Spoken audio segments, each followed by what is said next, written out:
Shalom, Bapak Ibu Saudara, kita teruskan studi kita kristalisasi masih di kitab Yeskil. Ini baru tema yang ke-11. Kita ambil judulnya, tema kita ini tua-tua Israel dan berhala. Artinya penyembahan berhala, tapi fokus kita kepada tua-tuanya itu, ya. Karena ini agak ada sesuatu yang kita perlu pelajari. Penyembahan berhala Israel itu justru di dalam bait suci dan oleh tua-tua. Nah ini dia ya. Nah, akhirnya ya tentu menyebar dia ke umat Tuhan. Coba dulu kita lihat ya di pasal 14. Judulnya Elahi bikin hukuman terhadap penyembah berhala-berhala. Nah ceritanya begini, ini ayat 1 saya baca aja. Sesudah itu datanglah kepadaku beberapa orang dari tua-tua Israel dan duduk di hadapanku. Maksudnya di hadapan Nabi Yeskil, dia datang, ini tua-tua Israel. Maka datanglah firman Tuhan kepadaku, hai anak manusia, orang-orang ini, artinya tua-tua itu yang datang kepada Yeskil, menjunjung berhala-berhala mereka dalam hatinya dan menempatkan di hadapan mereka batu sandungan. Ya, batu sandungan itu ya bisa orang jatuh, bisa dia sendiri jatuh, bisa juga orang lain yang jadi jatuh ya. Yang menjatuhkan di sini dikatakan secara khusus memang menjatuhkan mereka ke dalam kesalahan. Tuhan menjawabnya begini, apakah aku mau mereka meminta petunjuk daripadaku? Sebenarnya pertanyaan Tuhan ini jawabannya jelas bahwa Tuhan tidak mau tua-tua Israel datang kepada Nabi meminta petunjuk ya, karena sudah ada alasannya jelas, karena mereka menjunjung berhala itu di dalam hatinya ya. Itu makanya Tuhan tidak ingin tua-tua itu datang seolah-olah cari Tuhan, seolah-olah minta petunjuk, seolah-olah mau cari kehendak Tuhan dan sebagainya ya.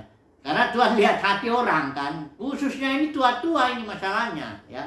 Pemimpin ya. Makanya di ayat 6 bilang bertobatlah dan berpalinglah ya dari segala berhala. Coba dulu kita ulangi sedikit di pasal 8 yang pernah kita singgung mengenai berhala-berhala di dalam bait suci ya. Nah, jadi ini kita tahu Nabi Yeskil mendapat penglihatan ketika itu kerajaan Yehuda belum runtuh dan bait suci masih ada. Ya, Yeskil dari Babel itu dia dibawa dalam roh melihat kondisi bait suci ya. Nah, dalam bait suci ini kalau ini ada 4 hal berhala-berhalanya, tapi kita lihat dulu yang kedua ini ya, secara khusus yang dilakukan oleh tua-tua. Pasal 8 ayat yang ke-11 ya. Dikatakan di sini, ini ada 10 lah kita baca ya. Lalu aku masuk dan melihat sungguh segala gambar-gambar binatang melata dan binatang-binatang lain yang menjijikkan dan segala berhala-berhala kaum Israel terukir pada tembok sekelilingnya. Ini di dalam bait suci ya, penglihatan ini. Ayat 11. Dan di hadapannya berdiri 70 orang tua-tua kaum Israel yang menyembah berhala di bait suci ya. Tapi ingat, ini hanya bisa dilihat oleh seorang nabi, yaitu yang mendapat penglihatan ya. Karena memang mereka sebenarnya menjunjungnya, kalau di ayat 4 di pasal 14 ini ya, ayat yang kedua, mereka menjunjung berhalanya itu di dalam hatinya. Jadi orang nggak akan, umat Tuhan apalagi mana bisa tahu ya. Mereka barang kayak orang Farisi ahli Taurat di bait suci itu ya. Siapa yang tahu itu bahwa mereka itu mencari untung, melakukan perdagangan di bait suci itu ya. Sebelum Yesus datang lah, kita lihat dulu. Saudara tahu itu tua-tua Israel di zaman Yesus itu dipimpin oleh imam besar Kayafas namanya zaman itu. Dia punya 70 anggota yang disebut Sanhedrin, mahkamah agama ya. Ini mahkamah agama ini punya kekuatan bukan dalam kehidupan agama aja, tapi kehidupan sosial juga. Orang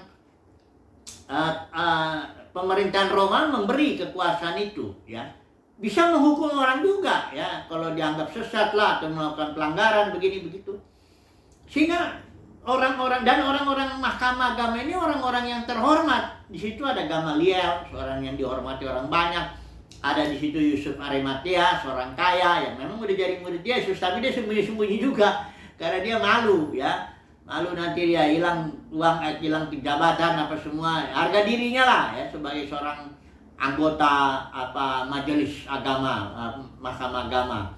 Ada di situ Nikodemus juga datang ke Yesus, tapi malam-malam karena takut dia ketahuan kalau nanti siang-siang datang ke seorang tukang kayu, ya, walaupun melakukan banyak mujizat dan sebagainya, tapi harga diri lah, ya, itu gengsi lah, ya, gengsi. Nah, datang ke sana kepada Yesus. Jadi ini mahkamah ini, saudara, jangan membayangkan kan kalau dibilang orang Farisi ahli Taurat itu kayaknya terhina gitu, ya.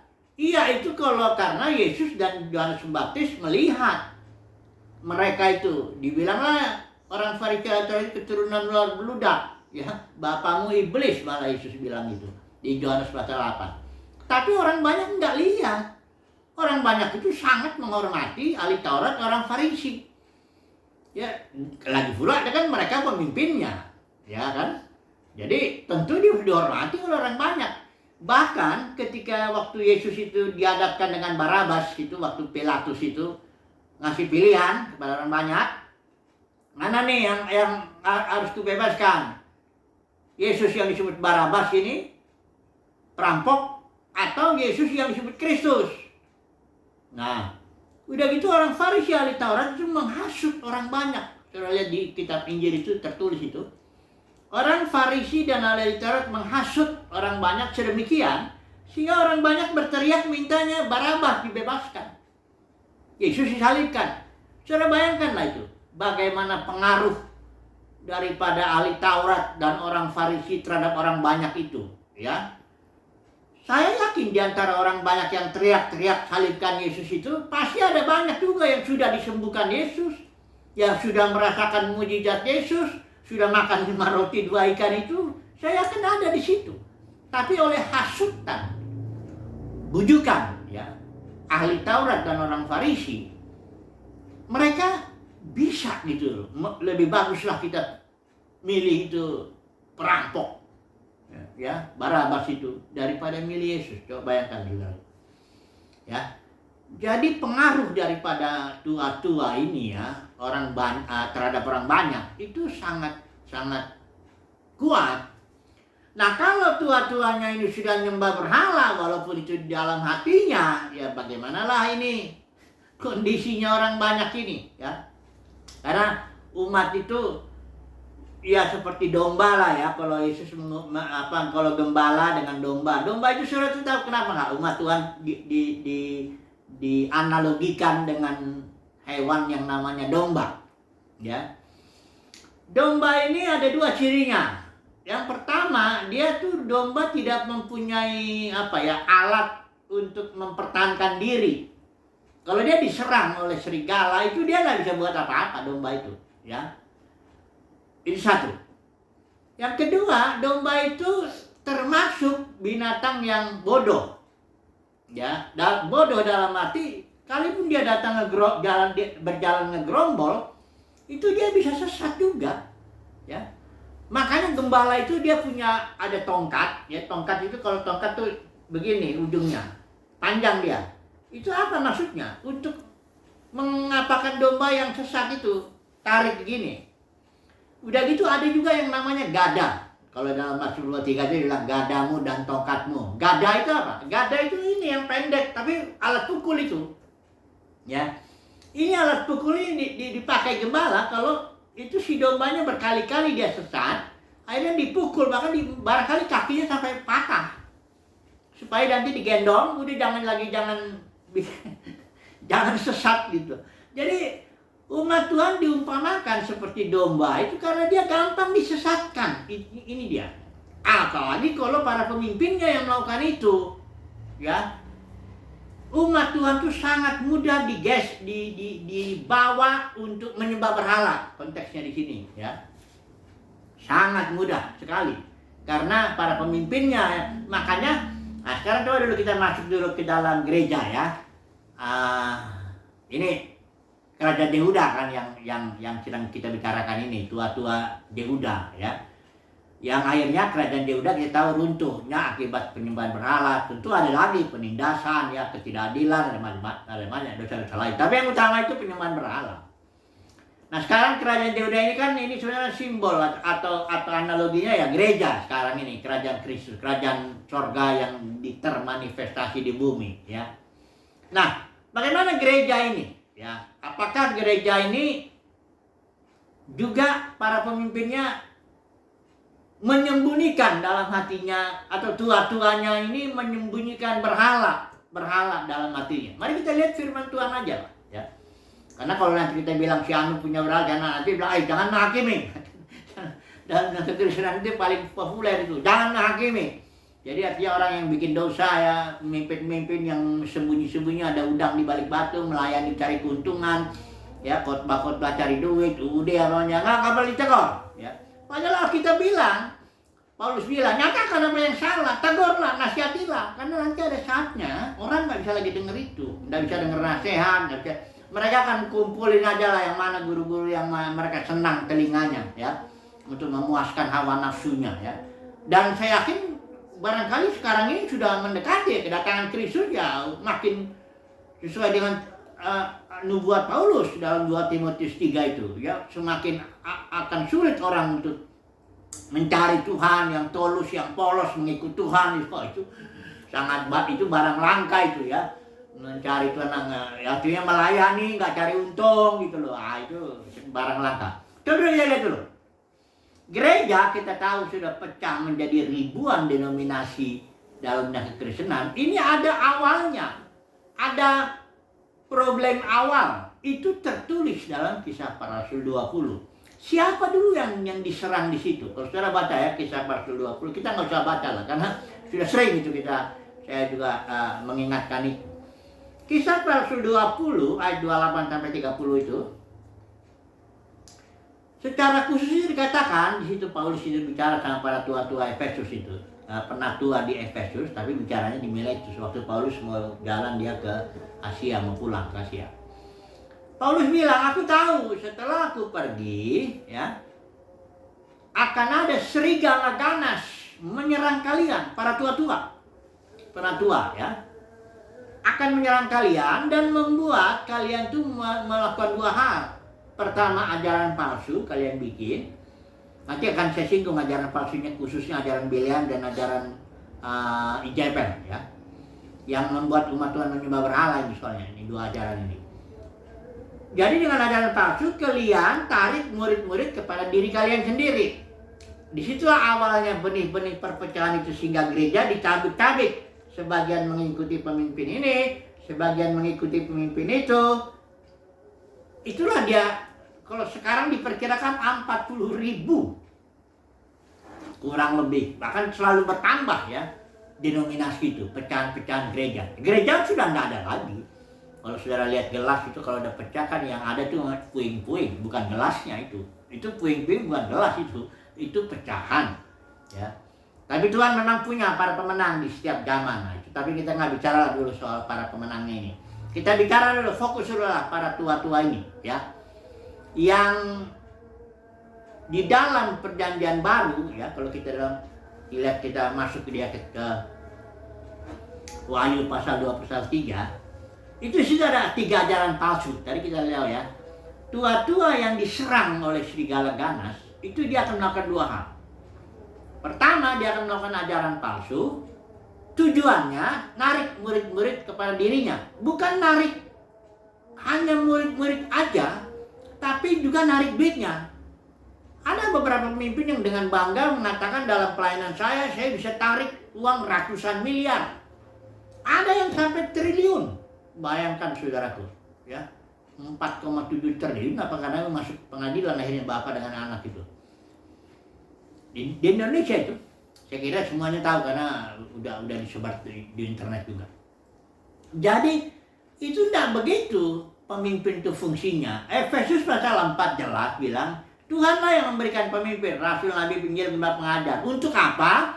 Untuk memperlengkapi umat Tuhan. Hanya memperlengkapi atau menyempurnakan umat Tuhan sedemikian, sehingga pada gilirannya umat Tuhanlah yang melayani, membangun tubuh Kristus.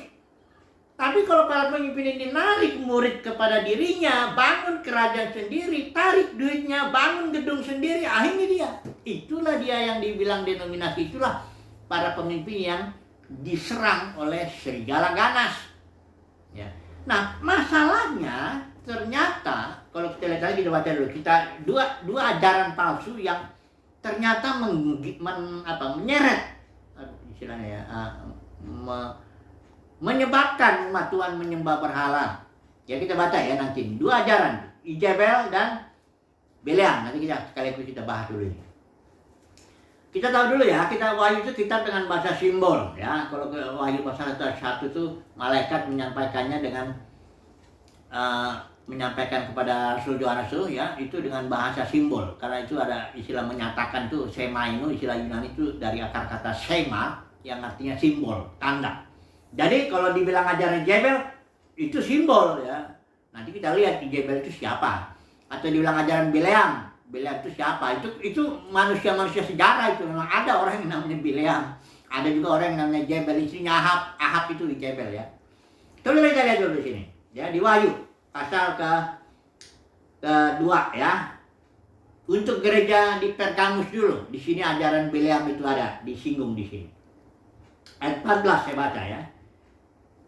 Tetapi aku mempunyai beberapa keberatan terhadap engkau. Di antaramu ada beberapa orang yang menganut ajaran Bileam.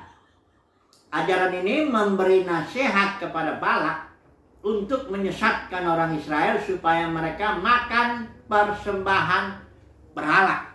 Jadi ajaran Bileam ini salah satu dia itu menyebabkan Israel menyembah berhala. Umat Tuhan menyembah berhala. Itu satu ya Bileam ya. Yang kedua Ijabel, pasal 2 tetap ini untuk gereja di Tiatira, ayat yang ke-20.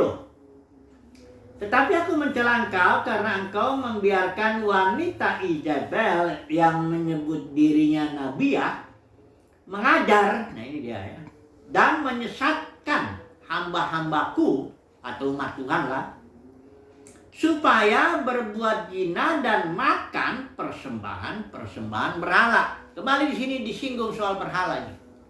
Dua ajaran ini, ajaran Nikolaus satu lagi, tapi dia tidak langsung terkait dengan penyembahan berhala, karena Nikolaus itu adalah suatu ajaran dari para pemimpin untuk menaklukkan kaum awam ya.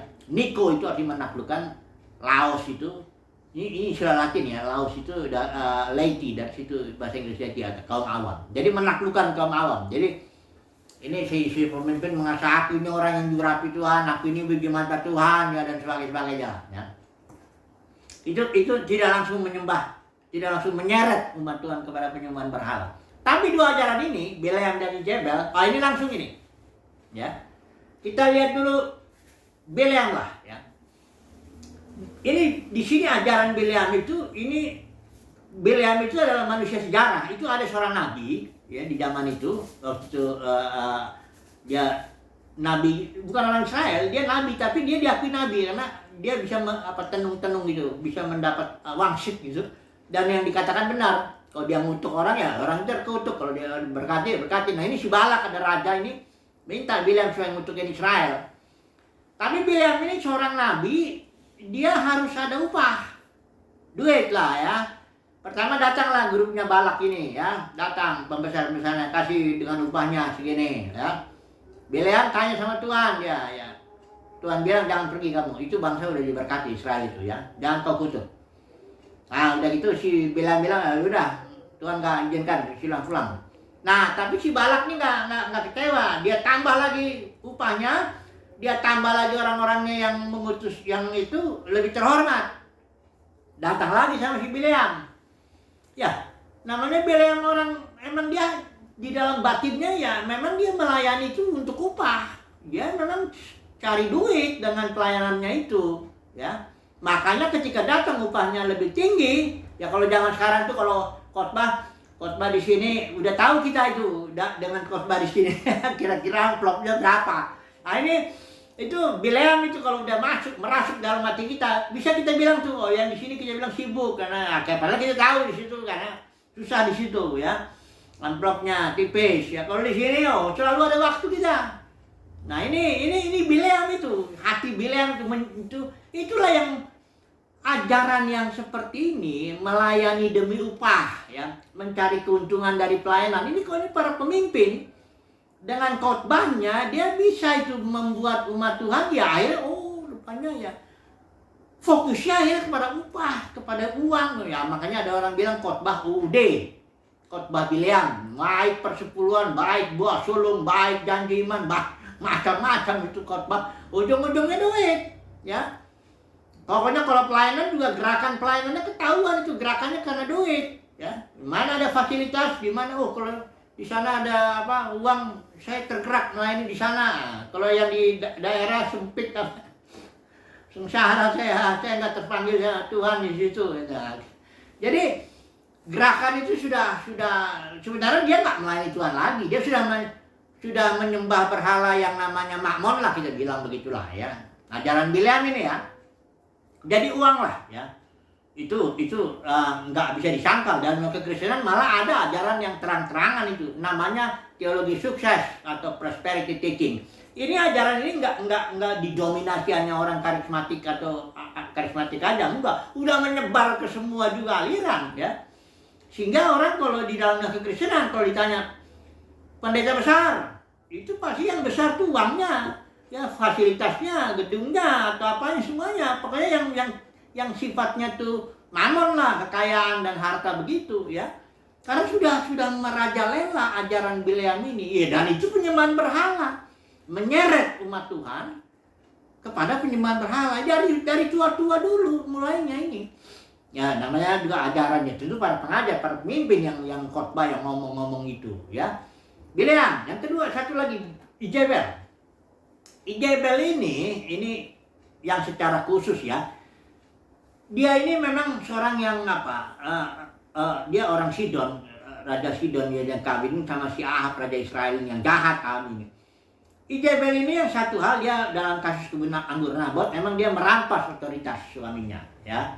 Jadi Ijabel dan Kristen ini orang-orang yang merampas otoritas Yesus, menegakkan dirinya sendiri, aku pemimpin di sini atas umat Tuhan. Padahal Yesus di Matius 23 udah bilang, jangan seorang pun di antara kamu disebut pemimpin ya. Bukan gak ada pemimpin, tapi tidak ada kursi Musa. Kalau sudah lihat otoritas di situ, kursi Musa nggak ada. Kalian tidak punya otoritas apapun atas umat Tuhan. Umat Tuhan, akulah yang berotoritas. Hayat, akulah hayat, otoritas hayat. Kalau tubuh ya, gereja itu kan tubuh Kristus, itu otoritas tubuh itu adalah hayat itu. Hayat itulah yang menggerakkan tangan, kaki, kepala, semuanya. Jadi nggak boleh ada ya pemimpin tubuh itu hanyalah kalau di surat Kolose dibilang urat-urat dan sendi-sendi yang tugasnya mempersatukan tubuh supaya tubuh bertumbuh dalam hayat.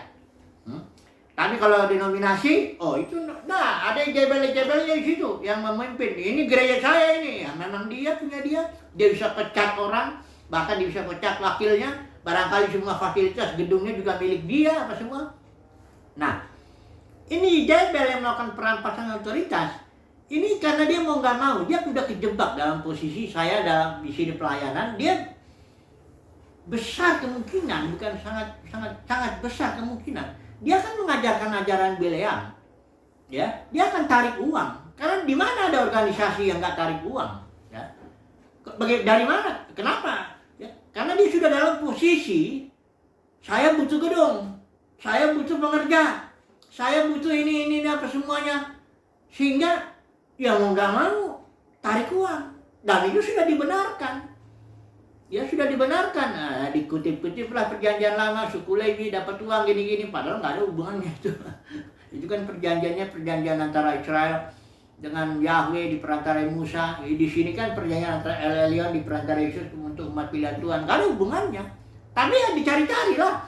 Apapun juga namanya udah butuh duit, ya dia akan bicara apapun juga itu. Makanya sampai ada istilah janji iman buah sulung pun saya pun baru dengar juga tuh. Buah sulung di zaman dulu baik persepuluhan, buah sulung semuanya tuh hasil tani atau ternak. Tapi di sini kok bisa jadi uang gitu. Pokoknya udahlah ya. Ini para pemimpin ini, tua-tua yang memang di dalam hatinya ada berhala. Persoalannya itu karena dia pemimpin dan dia melakukan ajaran Bileam dan Izebel, akhirnya menyeret umat Tuhan juga menyembah berhala. Nah, di sini apanya? Di sini apanya ya? Dampaknya serigala ganas itu mencabik-cabik gereja itu, ya. Membuat umat Tuhan nggak nyembah Tuhan lagi, ya. Ada orang yang sangat apa ya, pokoknya pemimpin kalau dia ngomong benar aja ya, pokoknya apa ngomong apapun pokoknya dia benar aja ya. Pengagum berat gitu loh, ya. Nggak lagi ngikut Tuhan, nggak lagi soal-soal kitab ya, entah benar atau enggak lagi, pokoknya udah. Itulah dia kondisinya secara umum dunia kekristenan itu jatuh ke dalam penyembahan berhala. Itu makanya Rasul Yohanes kasih nasihat dalam suratnya itu, ya, hati-hati anak-anak terhadap segala berhala. Coba dulu kita lihat dulu sebentar ini ya, sebelum kita mengambil kesimpulan barangkali. 1 Yohanes itu bagian yang terakhir itu, ya, 1 Yohanes pasal 5, ya, 5 pasal ini surat 1 Yohanes. Dan Yohanes ini mengatakan, anak-anakku waspadalah terhadap segala berhala. Ya, banyak tentu yang dimaksud Rasul Yohanes berhala ini. Tapi kalau kita lihat surat Yohanes ini ada yang menyebut istilah antikristus itu 5 kali. 4 kali di surat 1 Yohanes, 1 kali di surat 2 Yohanes. Antikristus itu, anti itu dari artinya lawan, ya, atau selain Kristus. Kristus itu artinya yang diurapi, sementara anti itu ya lawannya, ya. Jadi inilah dia berhalanya. Ini sekarang saya masuk ke sini ya, berhalanya orang dunia kekristenan itu ini disebut lawannya Kristus, ya, atau selain Kristus lah, atau pengganti Kristus, ya. Nah, sekarang Kristus itu apa? Secara tepat aja ya, Kristus itu yang pertama itu adalah tubuh atau dengan kepala, ya, korporat. Nah, ya, Kristus korporat, kepalanya Yesus, tubuhnya gereja. Kedua, Kristus itu adalah roh, the spirit of Christ. Alkitab Perjanjian Baru bilang begitu. Kristus juga adalah hayat kita, hidup kita. Hayat itu artinya zoe, istilah Yunani itu hayat Kristus, hayatnya yang dijalani oleh Elohim saat ini itu diberikan kepada kita. Dan Kristus itu adalah hayat kita itu, ya. Yang keempat, Kristus itu adalah kingdom, the kingdom of Christ, ya. Kerajaan surga atau kerajaan Elohim atau kerajaan Kristus, sama itu, ya. Dan yang paling penting kita harus tahu yang Paulus bilang di Kolose itu, Kristus, Christ in you, Kristus dalam batin kita itu adalah pengharapan akan kemuliaan kita. Orang yang nggak fokus ke dalam Kristus di dalam batin ini, dia mulai itu bisa disebut anti, atau dia bikin pengganti Kristus lah. Dalam dunia kekristenan, ibadah atau tujuan misi dan visi gitu ya, itu nggak batiniah sifatnya. Udah saya bilang tadi contohnya. Kalau dibilanglah pendeta besar, itu yang jelas bukan besarnya batinnya, bukan besarnya Kristus dalam batinnya, bukan besar pewahyuannya akan firman dalam batinnya, bukan besarnya karakter Kristus dalam batinnya, bukan itu. Kalau dibilang pendeta besar, terkenal, sangat dipakai Tuhan, itu pasti yang lahiriah, yang di luar Kristus itu, yang dalam batin ini. Ya, saya bilang itu gedungnya, ada fasilitasnya, ada sekolahnya, barangkali ada macam-macam. Nah, itu sebenarnya penyembahan berhala. Berhala-berhala itu, Rasul Yohanes bilang, itu sesuatu selain Kristus dalam batin. Makanya Paulus bilang ya, harta orang Kristen, harta dalam bejana tanah liat, itu Kristus, ya. dalam kekristenan sekali lagi lah, karena ajaran Bileam merajalela, ajaran Yezebel, para pemimpin diserang serigala, akibatnya menjadi lahiriah. Nggak fokus lagi kepada Kristus. Pengajarannya nggak bersifat batiniah lagi. Sudah sangat lahiriah. Ya. Nah, inilah yang terjadi. Coba dulu kita ambil kesimpulan dulu. Ya. Tema kita ini adalah tua-tua dan berhala. Kasusnya di dalam kerajaan Yehuda ini. Ya. Dan berhala yang dijunjung lah katakan oleh tua-tua ini ada dalam hatinya, dalam batinnya, nggak kelihatan. Nabi Yehezkiel itu karena dia dikasih penglihatan, baru dia bisa lihat bahwa di bait suci tempat tua-tua ini melayani lah katakan di situ. Justru disitulah berhala itu, ya. Sama seperti zaman Yesus, begitu juga para pemimpin ahli Taurat, orang Farisi, disitulah. Kalau itu karena dagang itu ajaran Bileam itu mirip itu. Karena dalam kekristenan begitu juga, karena nggak ada sesuatu yang baru, Bapak Saudara, nggak ada yang baru, ya.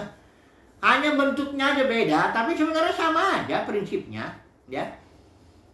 Jadi dunia kekristenan begini ini karena mayoritas barangkali para tua-tuanya itu melakukan penyembahan berhala dalam batin, dan itu nanti dilihat oleh umat.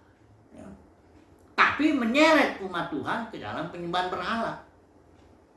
Nah, ini dia. Jadi kesimpulannya bagaimana? Ya tinggal tunggulah penghakiman. Ya, karena ini persoalannya di tingkat atas lah istilahnya. Ya. Dan memang dunia kekristenan akan mengalami penghakiman nanti di akhir zaman ketika Tuhan Yesus datang. Disitulah akan dibongkar. Kalau kita bilang tidak ada sesuatu yang tertutup yang tidak akan dibukakan. Karena ini yang kita sebut tua-tua dan berhala yang dalam batin ini. Jadi nggak bisa. Tapi puji Tuhan, nanti Tuhan akan bukakan itu dan Tuhan akan pulihkan semuanya.